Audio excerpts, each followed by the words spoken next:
उनको जो हमें महापुरुष ने दिया है वो किसी से छुपा नहीं है, क्योंकि आज हम जो यहाँ बैठे हैं, आज हम जो अच्छे कपड़े पहने हुए हैं, ये हमारे महापुरुष की देन है। वरना आज जो मनवादियों की सरकार चल रही है, जो मनवादी लोग आज शासक है, वो नहीं चाहते कि तुम अच्छे कपड़े भी पहनो। साथियों, आज जो वर्तमान में लोगों की सरकारें चल रही है, इन लोगों ने सन 84 से पहले हमारे महापुरुषों को कभी किसी दफ्तर में उनकी फोटो भी नहीं रखती थी। धन्य मनोहर काशीराम साहब, जिन्होंने बहुजन समाज पार्टी बनाकर एक नई दिशा, एक नई दशा, एक नई चेतना बन करने का काम किया। क्योंकि सन 84 से पहले हमारे समाज के और हमारे लोग, हमारी बैकवर्ड की जाति के लोग यहाँ बैठे हुए हैं। सन 84 से पहले कोई हमें नहीं जानता था, कोई हमें सम्मान देना नहीं जानता था, कोई भी हम लोगों को मंच पर बैठाना नहीं जानता था।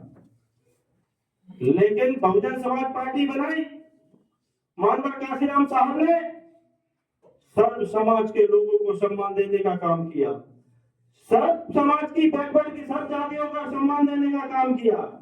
आज जो बैकवर्ड की जातियां मंचों पर बैठती है, वो किसी देवी देवताओं की देन नहीं है, वो हमारे महापुरुष मानवर काशीराम साहब की देन है। जो आज हम लोग हर पार्टी हमारी हमको सम्मान की नजर से देख रही है। क्योंकि सन 84 से पहले हमें कोई विधानसभा में भेजने का काम नहीं करता था, हमें कोई राज्यसभा में भेजने का काम नहीं करता था, हमें कोई लोकसभा का चुनाव लड़ने का काम नहीं करता था।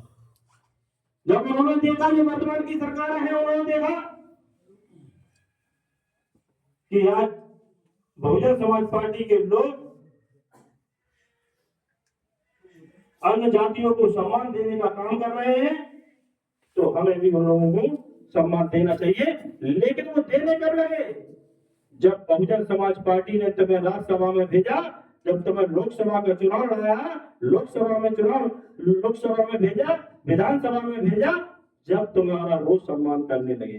वरना सन 84 से पहले हमारा कोई सम्मान था ही नहीं।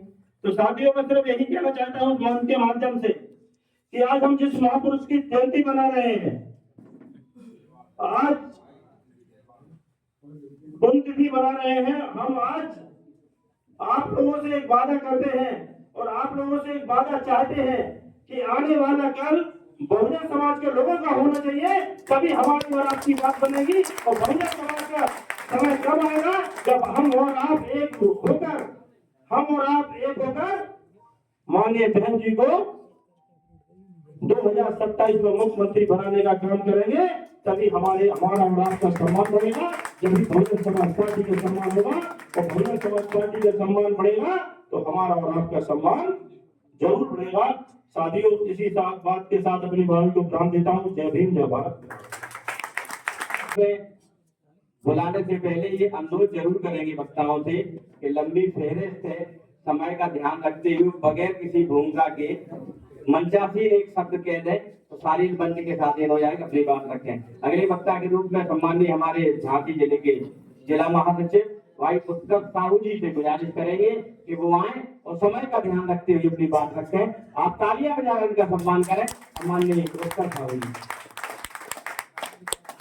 सबसे पहले सामाजिक क्रांति के मसीह परम पूज्य महात्मा ज्योतिराव फुले, करोड़ों दर्जनों के मसीह परम पूज्य बाबा साहब, मंचासी सभी झांसी के चित्रकूट मंडल के प्रभारीगण, झांसी मंडल के प्रभारीगण, मंचासी सभी हमारे बहुजन समाज पार्टी के नेतागण, उपस्थित में हमारे बहुजन समाज पार्टी के सभी जावत साथियों, आज हम लोग उस महामानव का परिवार दिवस मनाने के लिए इकट्ठे हुए हैं, जिस महामानव ने हम लोगों को वो दौर था जिस दौर में खासतौर पर दलित पिछड़ी जातियां, जो आज की दलित पिछड़ी जातियां हैं, जो सूत्र कही जाती है, उन जातियों को हक हकूक दिलाने के लिए उन्होंने जीवन पर्यंत संघर्ष किया।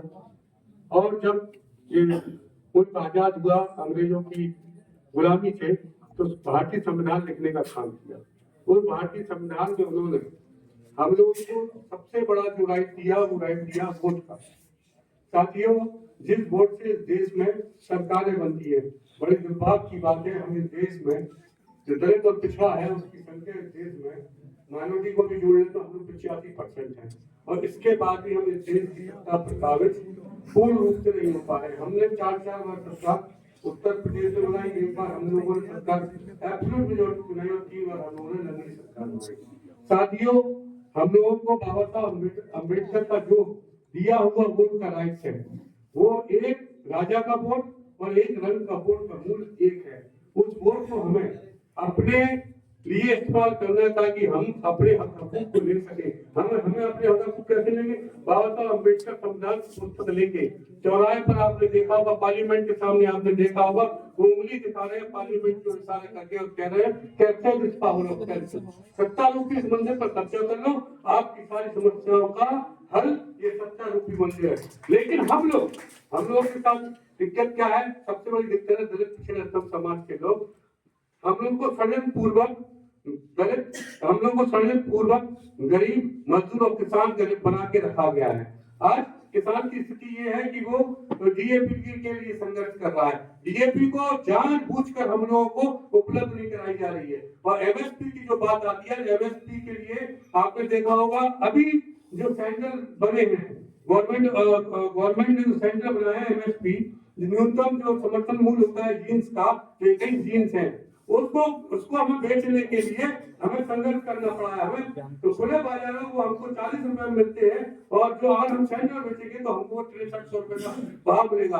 क्योंकि अगर साथियों, अगर हमारा इस देश की सत्ता पर कब्जा होता तो एमएसपी हम छीन कर लेते, और हम अपने वोट के अधिकार के द्वारा हम लोग को अपनी सरकार बनाना है, और हम लोगों को अपने हक हकूक लेना है। इन्हीं शब्दों के साथ अपनी वाणी को विराम देता हूँ। जय भीम, जय भारत, खुदा।